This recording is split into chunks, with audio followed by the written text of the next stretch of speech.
Assalamualaikum warahmatullahi wabarakatuh. Apa kabar Bapak dan Ibu guru hebat? Semoga terus semangat dalam menjalankan aktivitas.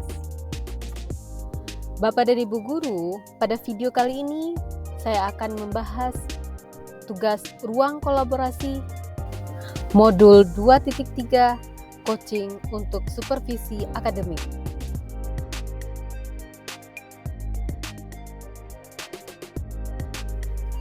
Adapun overview ataupun gambaran dari modul ini adalah meliputi yang pertama, pemaparan terkait tujuan pembelajaran khusus, kemudian pengertian supervisi akademik, tujuan supervisi akademik dengan paradigma berpikir coaching, perbedaan antara coaching, mentoring, counseling, fasilitasi dan training, coaching dalam konteks pendidikan, kompetensi inti coaching, alur Tirta sebagai alur percakapan coaching. Adapun tujuan pembelajaran khusus adalah calon guru penggerak dapat mempraktikkan alur percakapan coaching Tirta dan melakukan refleksi terhadap praktik percakapan coaching yang telah dilakukan dengan sesama rekan calon guru penggerak. Kemudian, pengertian supervisi akademik. Supervisi akademik adalah serangkaian aktivitas supervisi yang bertujuan untuk memberikan dampak secara langsung pada guru dan kegiatan pembelajaran mereka di kelas. Adapun tujuan dari supervisi akademik adalah untuk memastikan pembelajaran yang berpihak pada murid, yaitu pembelajaran yang bersifat interaktif, inspiratif, menyenangkan, menantang, memotivasi peserta didik untuk berpartisipasi aktif, dan memberikan ruang yang cukup bagi prakarsa, kreativitas, kemandirian, sesuai dengan bakat, minat, dan perkembangan fisik serta psikologis peserta didik. Selain itu, kegiatan ini juga bertujuan untuk pengembangan kompetensi diri dalam setiap pendidik di sekolah yang meliputi kompetensi pedagogik, kompetensi kepribadian, kompetensi sosial, dan kompetensi profesional. Pemaparan selanjutnya terkait supervisi akademik dengan paradigma berpikir coaching. Dalam paradigma ini, memiliki prinsip pengembangan yang berkelanjutan dan optimalisasi potensi setiap individu. Dan coaching di sini didefinisikan sebagai sebuah proses kolaborasi yang berfokus pada solusi, berorientasi pada hasil, dan sistematis di mana coach memfasilitasi peningkatan atas performa kerja, pengalaman hidup, pembelajaran diri, dan pertumbuhan pribadi dari coachee. Nah, perbedaan antara coaching, mentoring, counseling, fasilitasi, dan training ini merupakan metode pengembangan diri yang lain selain dari coaching. Di dalam proses mentoring, pihak yang memiliki pengetahuan dan pengalaman lebih atau mentor membantu mentee dalam mengatasi kesulitan dan mencegah bahaya. Kemudian, counseling adalah proses bantuan antara konselor dan klien yang difokuskan pada pertumbuhan pribadi dan penyesuaian diri serta pemecahan masalah dan pengambilan keputusan. Adapun fasilitasi adalah teknik atau metode yang digunakan untuk membantu individu atau kelompok dalam mengidentifikasi masalah, merancang solusi, atau mengambil keputusan. Dan metode yang terakhir yaitu training. Ini merupakan suatu usaha yang terencana untuk memfasilitasi pembelajaran tentang pekerjaan yang berkaitan dengan pengetahuan dan keahlian serta perilaku. Nah, dari penjelasan tersebut, maka dapat disimpulkan bahwa yang membedakan antara coaching dengan metode pengembangan diri tersebut di atas adalah coaching fokus pada pemberdayaan potensi coachee dengan menganut prinsip kemitraan, proses kreatif, dan memaksimalkan potensi. Kemudian, dalam proses pelaksanaan metode mentoring, counseling, fasilitasi, dan training, peran yang dominan adalah mentor, counselor, konsultan, dan trainer. Sedangkan dalam proses coaching, peran yang dominan adalah coachee, karena dalam proses ini, coach memiliki atau memberikan pertanyaan yang berbobot yang dapat mengembangkan potensi coachee dalam menggali potensi diri secara berkesinambungan. Selanjutnya, marilah kita melihat coaching dalam konteks pendidikan. Keterampilan coaching perlu dimiliki para pendidik untuk menuntun segala kekuatan kodrat atau potensi agar mencapai keselamatan dan kebahagiaan sebagai manusia maupun anggota masyarakat. Selain itu, proses coaching ini juga sangat dibutuhkan untuk menyelesaikan masalah-masalah yang terjadi di dunia pendidikan, sehingga melatih setiap warga sekolah untuk dapat menyelesaikan masalah dengan cara membangun kesadaran diri dan menggali potensi terdalam dari warga sekolah sehingga dapat mampu membantu mengembangkan diri seluruh warga sekolah secara lebih maksimal. Kemudian kita juga akan membahas kompetensi inti coaching. Kompetensi yang pertama yaitu kehadiran penuh atau present, kemudian mendengarkan aktif, dan mengajukan pertanyaan berbobot. Adapun alur percakapan yang dipakai ataupun digunakan di dalam proses coaching yaitu alur TIRTA. TIRTA merupakan singkatan dari tujuan, identifikasi, rencana aksi, dan tanggung jawab. Nah, keempat komponen ini seharusnya dimunculkan di dalam percakapan coaching sehingga percakapan akan menjadi lebih terarah dan dapat menemukan atau dapat membantu coachee dalam menemukan solusi terbaik untuk penyelesaian masalah. Berikut adalah proses coaching. Dalam proses ini, coach diperankan oleh saya sendiri yaitu Lydia Satri dan coachee oleh Bapak Aulia Siddiq.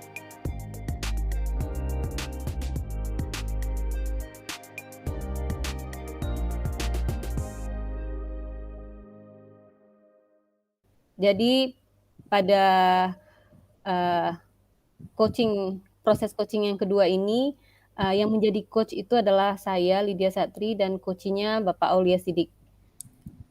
Jadi skenario-nya adalah Bapak Aulia adalah seorang kepala sekolah menengah kejuruan. Beliau adalah seorang kepala sekolah yang sangat memperhatikan seluruh warga sekolah, serta selalu berusaha memastikan proses pembelajaran berjalan dengan baik.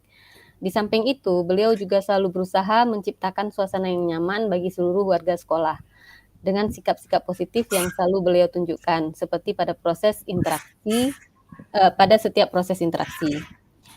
Nah, suatu hari, Bapak Aulia menghubungi seorang coach dan menyampaikan bahwa beliau ingin di-coaching. Proses coaching ini pun berjalan secara daring. Assalamualaikum Pak Aulia, bagaimana kabarnya? Waalaikumsalam. Alhamdulillah Bu, baik. Bagaimana kabar Ibu Lydia? Ya, alhamdulillah juga Pak, baik, alhamdulillah. Oh iya, katanya ada yang ingin Bapak bicarakan dengan saya ya. Katanya untuk ada masalah yang ingin dipecahkan gitu. Benar seperti itu Pak? Iya nih Bu, saya sedang pusing nih Bu dengan keadaan di sekolah saya nih. Oh iya. Jadi bingung juga saya nih Pak. Keadaan apa nih sebenarnya yang bisa bikin seorang Bapak Aulia yang terkenal selalu sukses dalam memimpin sekolah ini menjadi pusing ini? Ibu ini bisa aja. Jadi begini Iya. nih Bu, selama ini memang saya sih terlihat santai dan seperti tidak ada masalah Bu. Tapi sebenarnya ada banyak masalah Bu yang saya hadapi selama ini sebagai kepala sekolah. Dan masalah tersebut yang paling besar itu adalah terkait keakraban di antara guru dan adanya gap antara guru senior dengan guru junior Bu. Ada gap antara guru senior dan junior. Maksud Bapak, maaf Pak, maksud Bapak gimana Pak? Jadi begini Bu, jadi di sekolah saya Ya. ada beberapa guru yang merasa sangat senior dan mengetahui Oh. banyak hal terkait sekolah di masa lalu. Guru Hmm. tersebut juga selalu berusaha ikut campur dalam setiap persoalan-persoalan yang ada di sekolah, sehingga Mm-mm. selalu saja ada gap gitu antara guru senior dengan guru-guru baru Bu, atau guru-guru yang lain. Seperti itu Bu. Oh, begitu. Jadi guru senior ini itu sangat mendominasi begitu kira-kira, Pak? Benar sekali Bu, seperti Oh, itu. oke. Oke, oke, Pak. Jadi Pak Aulia inginnya ini atau maunya ini bagaimana nih, Pak? Apa yang Bapak harapkan dari guru-guru senior ini? Atau gini maksud saya, harapan Bapak bagaimana seharusnya guru-guru senior ini bersikap? Hmm, saya kepinginnya Bu, semua guru-guru di sekolah saya ini dapat menunjukkan sikap empati terhadap Mhm. sesama dan saling mendukung Bu.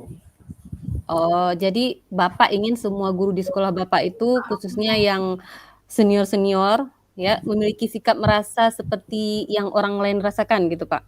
Dan peka serta mampu saling memberikan dukungan dalam pengembangan diri. Begitu maksud Bapak? Benar Bu. Oh, berarti Bapak menginginkan semua guru-guru Bapak itu memiliki kompetensi apa nih kira-kira kalau itu maksudnya? Hmm, kompetensi sosial emosional mungkin Bu. Hmm, hmm, hmm, hmm. Ya, ya, Pak. Kalau itu harapan Bapak nih ya, jadi kira-kira apa yang dapat Bapak lakukan sebagai seorang kepala sekolah nih dalam membantu guru-guru meningkatkan kompetensi sosial emosionalnya? Apa ya? Eh, oh iya Bu, berarti mungkin saya harus melaksanakan kegiatan IHT mungkin terkait pembelajaran sosial emosional bagi guru. Mhm, mhm. Setidaknya saya berusaha memperkenalkan guru-guru dengan pembelajaran sosial emosional dan Mhm. menghimbau guru untuk menginteraksikan pembelajaran sosial emosional dalam praktik mengajar. Wah, ide bagus itu, Pak. Kira-kira kapan ini Bapak akan memulai pelaksanaan in-house training-nya nih, Pak? Segera Bu, mungkin besok saya akan bicarakan ini dengan wakil kurikulum dan Mhm. humas untuk merencanakan program pelaksanaan IHT ini Bu. Wah, bagus sekali itu, Pak. Langsung aksi gitu ya. Eee, iya, emang emang sebenarnya seperti itu, Pak, agar masalah cepat teratasi, ya kan, Pak? Ya betul Bu. Oke, kira-kira siapa lagi nih, Pak, yang dapat Bapak mintakan bantuan? Mengingat ini kan, in-house training ini kan kegiatan yang bisa dikatakan lumayan besar juga gitu ya kan, Pak. Jadi kira-kira menurut Bapak, siapa yang bisa Bapak, mintakan bantuan lagi nih? Atau, siapa yang bisa Bapak, jadikan seseorang yang maksudnya nanti juga, memiliki tanggung jawab ini dalam pelaksanaan program ini agar eee, pelaksanaan program in-house training ini bisa lebih maksimal ini, kira-kira siapa, Pak? Saya nanti mungkin akan meminta bantuan dari guru saya. Kebetulan ada guru saya yang Oh. mengikuti calon guru penggerak.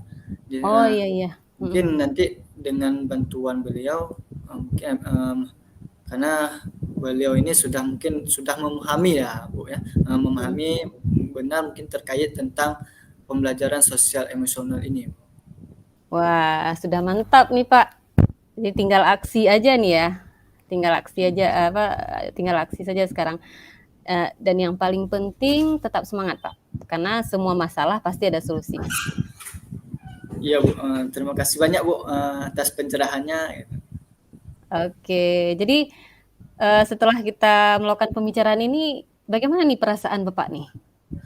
Wah, saya merasa lega Bu, jadi sangat tercerahkan Alhamdulillah. dan sangat memunculkan ide-ide yang harus saya lakukan segera dan untuk mengatasi semua masalah yang ada di sekolah saya. Mungkin terima Ya. kasih banyak buat Ibu karena bisa membantu saya dalam menemukan solusi terbaik. Ya, sama-sama Pak. Semangat Pak. Ya, terima kasih Bu. Ya. Assalamualaikum. Waalaikumsalam warahmatullahi.